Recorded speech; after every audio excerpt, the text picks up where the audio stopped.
I've always said that if you're really close to plants, you can go into the garden and you can hear them speak if you just understand their language.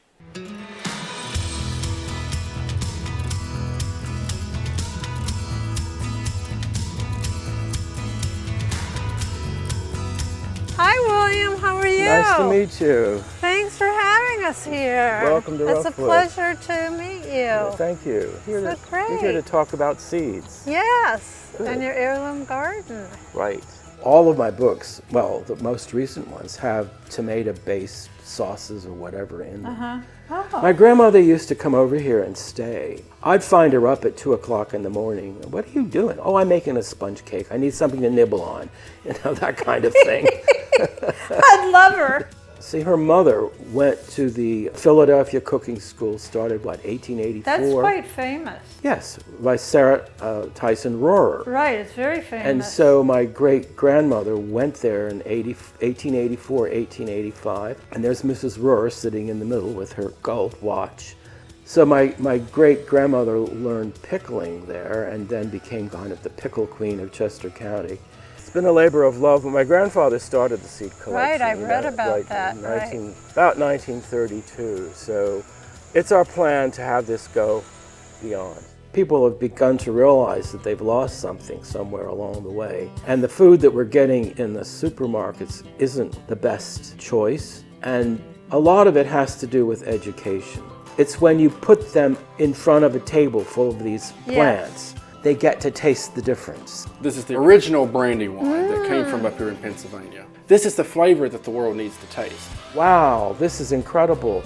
How did you do it? I didn't, I just grew it. It's natural. We're actually officially the Roughwood Center for Heritage Seedways. Wonderful. That's our official title. I like the heritage. Yeah. Better than heirloom. Me too. Right, all of us do. The heirloom thing is a word that is used a lot here in the States. Right. But when you get outside of the U.S., heritage is basically the word that's... I like that better because heirloom's kind of misused a lot, don't you think? Totally. And you believe heritage seeds and foods will get us through this climate change. Yes. It's the only way that we're going to manage. We've had straw men for Monsanto and other companies try and get their hands on some of our seed in very backhanded ways. They want our Native American corn because it's more productive than any of the GMO corns. Fortunately, Stephen can smell a rat. I'm Stephen Smith, manager of the Roughwood Seed Collection and the president of the Roughwood Center for Heritage Seedways. This patch of really bright green leaves in the back here is actually the wild ancestor to all modern beets. But this is what all beets came from originally. Oh, wow. They don't look like modern beets because they were selected when humanity got involved to have different colors and everything. Modern hybrids and GMOs, when they were bred and created, their genetics are location specific. A lot of the corn is bred in the Midwest, so it's only adapted to grow in the Midwest. Right. And if you were to take that corn to like Alaska, it would die because the genetic gene pool does not allow it to try to adapt to growing in Alaska or growing in swampy soils or super hot climates and everything. They adapt more quickly because they're not one shoe fits all feet. The genetically modified seeds can't adapt because they weren't intended to. They were created for profitability, not for flavor, nutrients, or adaptability. That's why heritage seeds are so important, is because they have the biodiversity For the future. for the future. They will be, and they are our future. So the heritage seeds, how fast do they adapt? They can adapt within 1 or 2 generations. It's very easy. Oh, I didn't It happens realize quickly. that. Oh. They're throwing mutations all the time. And we're in the garden. We might see a tomato that doesn't belong there. How did this happen? Why is it here? Taste it. Oh, this is divine.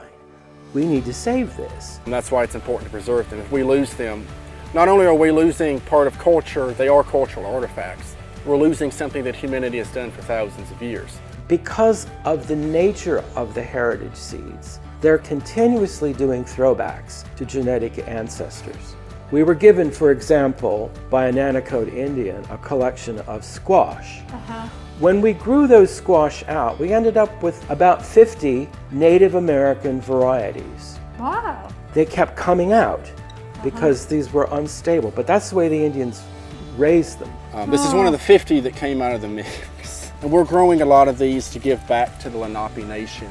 Oh, how wonderful. So they can go back to growing their own heritage again, because they want to grow what they used to have, and they may not know what they have, and that's why what we do is so important. It is very important. Because not only are we preserving the seed, we're preserving culture and the mythology and the folklore all at once. Right.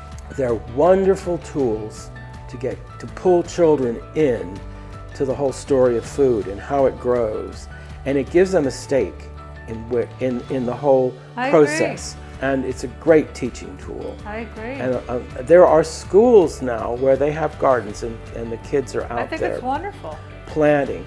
This is the future.